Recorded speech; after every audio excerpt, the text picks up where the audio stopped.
បាទសួស្តីសូមស្វាគមន៍មកកាន់ Learn Excel ខ្មែរអញ្ចឹងនៅក្នុងមេរៀនទី22ថ្ងៃនេះដែលយើងនឹងសិក្សាអំពីការប្រើរូបមន្ត sum if ហើយនិង sum if មាន f អញ្ចឹងដែលជារូបមន្តសំខាន់នៅក្នុង Excel ហើយសម្រាប់ការគណនាសរុបទិន្នន័យទៅតាមលក្ខខណ្ឌអញ្ចឹងនៅក្នុងការប្រើ sum if ប្រើសម្រាប់លក្ខខណ្ឌតែមួយគណៈពេលដែល sum if អាចប្រើលក្ខខណ្ឌច្រើនអូខេអញ្ចឹងនៅក្នុងតារាងដែលយើងធ្វើការឧទាហរណ៍ហើយខ្លីៗនឹងធ្វើឲ្យបងប្អូនងាយយល់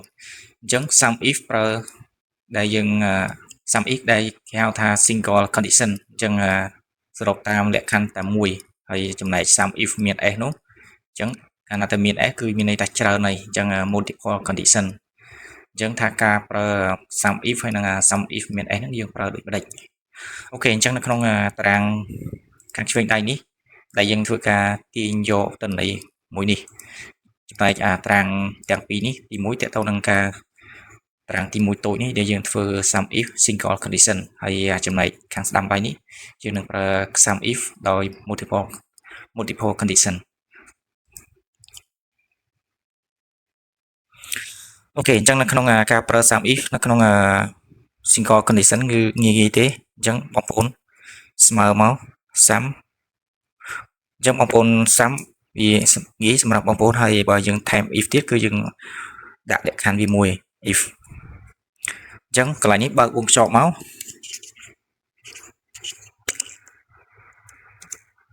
អញ្ចឹងនៅក្នុងទម្រង់ទូទៅរបស់ sum if គឺ rank history ហើយ sum rank អញ្ចឹងនៅក្នុងនេះយើងធ្វើដូចម្ដេចមុនហើយយើង rank ទៅលើកន្លែងណាមុនគេអញ្ចឹងកន្លែង rank នេះយើងបងប្អូនទៅ rank ទៅលើបងប្អូនមើលទៅលើកន្លែងនេះយើងអញ្ចឹងយើងគឺ rank ទៅលើខេត្តរាជធានីខេត្តអញ្ចឹងបងប្អូន rank ទៅលើរាជធានីខេត្តមកចាំបងប្អូន rank លើនេះមួយ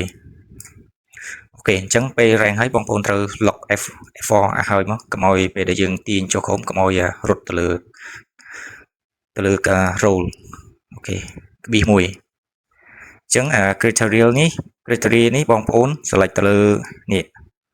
select ទៅលើរាជធានីរបស់យើងនេះបងប្អូន select ហើយក្បៀសមួយអញ្ចឹងកន្លែងនេះបងប្អូនអាច lock តាក់ទងនឹង column ក៏បានឬក៏មិន lock ក៏បានបើសិនជាបងប្អូនត្រូវការទាញទៅស្ដាំទៀតបងប្អូនត្រូវការ lock column តែបើអត់ចាំបាច់ទាញគ្រាន់តែទាញចុះក្រោមទេយើងអត់ចាំបាច់ lock ក៏បានដែរអូខេអញ្ចឹងក្បៀសមួយទៀតអញ្ចឹងកន្លែងនេះ sum rank អញ្ចឹង sum rank បងប្អូនគឺយើងធ្វើតាក់ទងនឹង total salary អញ្ចឹងបងប្អូនតម្លែង rank ទៅលើ salary របស់យើងហើយបន្ទាប់មកបងប្អូនចុច F4 មួយអញ្ចឹងចេញបែបនេះហើយបងប្អូន enter មកអូខេស្វ័យរៀនរបស់យើងមាន$500អញ្ចឹងខាងក្រោមមានស្វ័យរៀនទៀតអត់មានទេយើងមានស្វ័យរៀនតែមួយទេអញ្ចឹងយើងអូសមកក្រោមselect មកក្រោមអូខេអញ្ចឹងកោះកុងមាន$800ឥឡូវយើងសាកមើលកោះកុងក្លេចមើលកោះកុងមាន$450កោះកុងមួយទៀតមាន$350អញ្ចឹងបើយើងសរុបចូលគ្នាវា$800ត្រូវហើយអូខេឥឡូវក្លេចមើលភ្នំពេញម្ដងអញ្ចឹងភ្នំពេញយើងមានច្រើន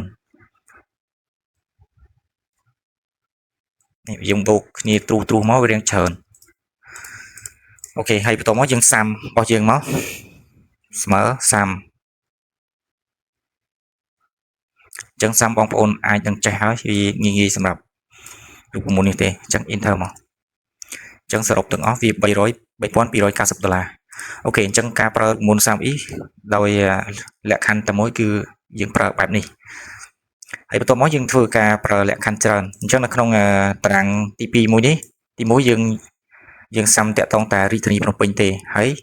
លក្ខខណ្ឌទី2គឺយើងយកតែខណ្ឌដង្កោខណ្ឌសែនសុខហើយមានជ័យហើយលក្ខខណ្ឌទី3យើងយកតែជំនាញ IT ទេនៅក្នុងខណ្ឌដង្កោយើងក៏លេចមើលលើតារាងរបស់យើងក្នុងខណ្ឌដង្កោយើងមាន admin ផងមាន IT ផងដល់ពេលមានជ័យមាន account តាក់ទងនឹងសែនសុខយើងមាន marketing ហើយនិង IT អញ្ចឹងយើងចង់បានតែជំនាញ IT ទេយើងសរុបតាក់ទងជំនាញ IT អូខេថាក្នុងការប្រើ sum if មានជា multiple condition នេះយើងប្រើដូចម្ដេចអូខេអញ្ចឹងបងប្អូនស្មើដូចគ្នា sum if អញ្ចឹងកាលណា sum if គឺជាលក្ខខណ្ឌច្រើនហើយអូខេកន្លែងនេះ sum rank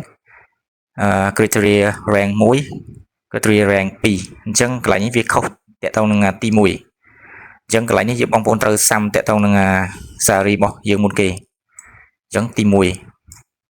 ហើយបងប្អូនចុច F4 វាអញ្ចឹងកន្លែងនេះបងប្អូនអាច select ទៅលើភ្នំពេញមុនក៏បានទៅលើខណ្ឌមុនក៏បានឬក៏ជំនាញតាក់ទងជំនាញមុនក៏បានដែរអញ្ចឹងយើងអាចធ្វើតាមលំដាប់លំដោយចុះអញ្ចឹងយើងចូលចាប់ដើមពីភ្នំពេញមុនអញ្ចឹងបងប្អូន rank ទៅលើភ្នំពេញ rank F4 បៀស1ហើយបន្ទាប់មកបងប្អូនចុចទៅលើcriteria 1អញ្ចឹងរបស់យើងគឺនៅកន្លែងទីតាំងនេះអូខេកន្លែងនេះយើងចុចយើងត្រូវការ lock ដោយសារយើងកន្លែងនេះយើងប្រើ merge ហើយដល់ពេលយើងអូសទៅក្រោមគឺវានៅតែរក្សាទៅលើតែភ្នំពេញដដែលទេអញ្ចឹងត្រូវការ lock F4 មកអញ្ចឹងយើង lock F4 lock ទាំង column lock ទាំង row ហើយក្បៀសមួយទៀតអញ្ចឹង criteria rank ទី2មានន័យថាលក្ខខណ្ឌទី2របស់យើងគឺយើងអាច rank ទៅលើខណ្ឌមុនក៏បានជំនាញលើជំនាញមុនក៏បានដែរអញ្ចឹងយើងធ្វើតាមលំដាប់ដូចគ្នាឥឡូវយកខណ្ឌបងប្អូនយក rank លើខណ្ឌចុច F4 ច្បៀសអញ្ចឹងកន្លែងនេះដោយសារបងប្អូនវាបាំងកន្លែងរូបមុនអញ្ចឹងខ្ញុំ select លើនេះហ្មងបងប្អូនអាចឃើញទេអូខេកន្លែងនេះលើខណ្ឌហើយក្បៀស1ក្បៀសហើយចូលតទៅនឹងលក្ខខណ្ឌទី3 criteria rank 3អញ្ចឹងក្នុងលក្ខខណ្ឌទី3លក្ខខណ្ឌទី3របស់យើងគឺតទៅនឹងជំនាញអញ្ចឹងបងប្អូន rank ទៅលើជំនាញក្បៀស1យើង rank lock លើ rank សិននេះខាងនេះគឺយើងត្រូវការ lock ដែរអូ lock អត់ចិត្តទេអូខេក្បៀស1អញ្ចឹងបន្ទាប់មកគឺយើងយកតាក់ទងនឹង IT យើងបាំងអញ្ចឹងខ្ញុំសូម select ខាងក្រោមហើយចាំរុញទៅលើនេះខ្ញុំយកខាងលើមានន័យថា role ទី8អូខេហើយយើងលក្ខខណ្ឌរបស់យើងគឺអស់ហើយអញ្ចឹងកន្លែងបងប្អូនបិទវងខ្យល់វិញមកឬក៏អត់បិទក៏បានដែរអូខេឥឡូវខ្ញុំអូសមកក្រោមអញ្ចឹងដង្កោរបស់យើងមាន270 $សូមដាក់ជា currency អូខេឥឡូវយើងក្លេកមើលដង្កោរបស់យើងមានចំនួន2អញ្ចឹង1 admin 2 IT អញ្ចឹងគឺសរុបឲ្យតែចំនួន IT ទេហើយបើសិនជាដង្កោដែលនៅក្នុង admin គឺអត់នៅក្នុងលក្ខខណ្ឌរបស់យើងទេអូខេក្លេកមើលតាក់ទងសែនសុក$470អញ្ចឹងយើងក្លេកមកក្នុងអត្រាងទី1របស់យើងនេះ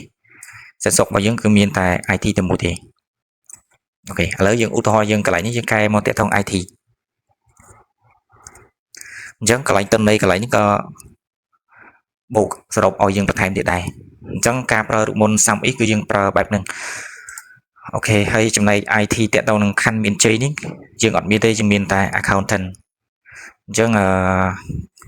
លទ្ធផលគឺចេញឲ្យ0ហើយអូខេហើយបន្ទាប់មកយើង sum ដូចគ្នាមក sum